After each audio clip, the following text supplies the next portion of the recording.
If anyone's thinking of getting a sort of a PlayStation 4 in 2019 going on 2020, I would say absolutely get one. I know the PlayStation 5's coming out and you will be able to play all the old all your PlayStation 4 games on it. But I would say grab one. I mean, there's no point getting the Pro at this point with the 5 coming out, but I fallen in love with the PlayStation all over again. I did get one at launch. It quickly ran out of games to keep me entertained, so I then went to Xbox. And Game Pass I think is absolutely brilliant on Xbox, absolutely brilliant. You're always going to have a load of games, but then when I finally come back to PlayStation, I felt annoyed with myself, to be honest, that I hadn't come back sooner, because all the games that I've been waiting to get back to and play, they haven't disappointed, and there's a lot of quality exclusives. I mean, look, Spider-Man, that's really impressed me. So much so that I actually didn't even enjoy the films before, but now I've actually got back into watching the films and I'm actually really enjoying it based on the game. God of War, again, a series I haven't really taken to previously, but this one is absolutely mad. This one is probably one of the best PlayStation games available. It is absolutely breathtaking. The graphics are out of this world. Last of Us, that was my favourite game previous gen. That's going to be amazing to play back through that. You've got Uncharted again. They're some of my favourite games, the Uncharted ones. You've got Uncharted 4. There's still another one for me to collect. I can't remember what it's called. The Lost something. Lost Legacy? I don't know. But anyway, that's another Uncharted one to collect. You still got Little Big Planet, which I haven't got yet. Horizon Zero Dawn. That is out of this world. That's open world, a bit like Assassin's Creed and Tomb Raider. But I think that's absolutely mind blowing. That is. The graphics as well are incredible. Noir. I don't know if that's an exclusive to PlayStation or not. I think it is.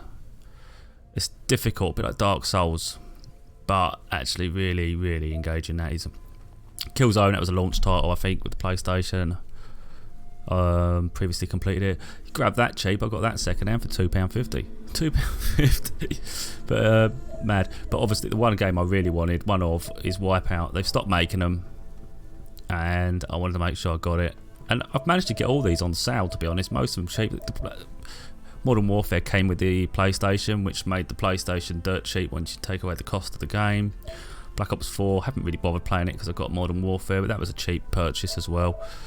You can actually build this whole library up for very little money. I've not spent too much. It looks like I've spent more than I have. It is mad.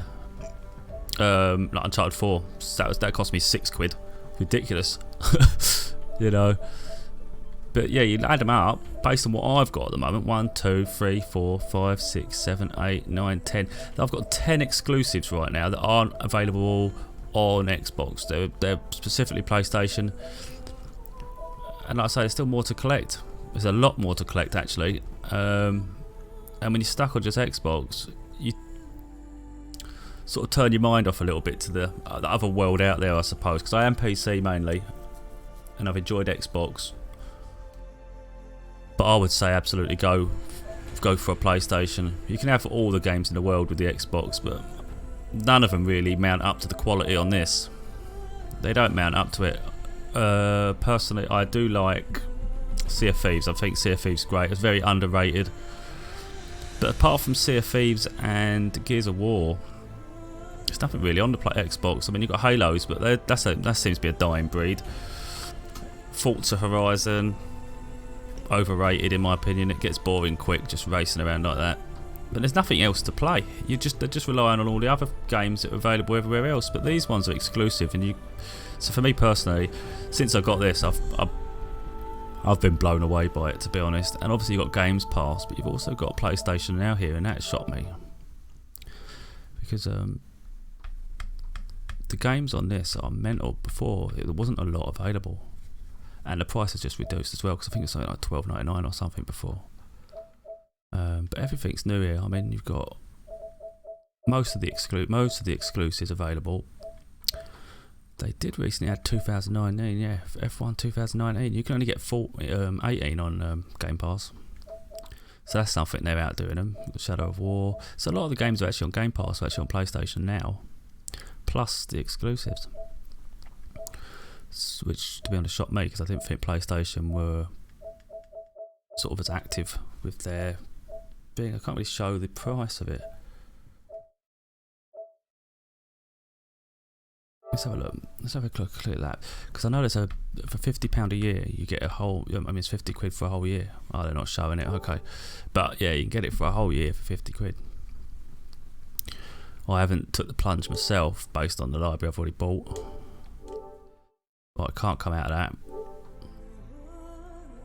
that. And obviously, EA Access has finally come over to Xbox, PlayStation. Now, that was actually the reason I went Xbox in the first place. After I left for quite a while console gaming, I went to Xbox because I just wanted a load of games straight off the opening the box. And now you get all that with PlayStation. Not so many games because they're not backward compatible, so Xbox does have the previous gen available on theirs. PlayStation Plus is very similar to Xbox's. Xbox Live, you get 2 games a month. Whereas Xbox, you obviously get 4. This month's not that great, to be honest. You've got Titanfall 2 and Supercross. That Supercross, I couldn't get into that at all.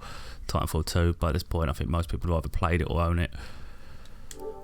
But that's that anyway. There's plenty of sales. There's loads of sales going on at the moment. Well, there was anyway previously. But I think it's great. And the added bonus. The added bonus is I've actually got a Vita, and the fact that you can play the games in handheld mode. So I was actually playing Modern Warfare multiplayer on my Vita, sitting on the couch playing it instead of on the telly. The only downfall is it's only got one. The bumper buttons on the back of the controller. There's only 2 obviously on the Vita, so it's a bit of an issue with throwing the grenades. But yeah, just configure the buttons a bit. But the fact that you've got a handheld, if anyone's got a Vita, you've got a handheld that can play all of the PlayStation 4 library portably. You know, so that just opens up a whole new world. But yeah, the games are mind blowing. I would get one. I wouldn't even just wait for the PlayStation 5. It's going to come out too dear. I've always had consoles at launch, and they've always disappointed at launch. I had the 360 the first time round, and then next time round I got the PlayStation 4. The games just dry up too quick. But for the people that haven't got pros like myself, I think it will be good being able to put the current gen in, and hopefully they upscale when they do all the nice tweaks and whatnot. But for the time being, it's still a year away. You get some great deals now on the PlayStation bundles. I would pick personally. It depends if money's an issue, I suppose. I mean, the Xbox is great if you just want 100 games, whatever, out of the box. But if you want a unique experience, I think PlayStation. You definitely won't be disappointed. The only gripe you could argue is that the games are similar in the fact that they're sort of third-person actiony, most of them. But that's just a lot of hours to lose yourself into. Plus, personally, for shooters, I actually prefer the PS4 controller. You get the triggers feel like an actual trigger of a gun because it indents a little bit.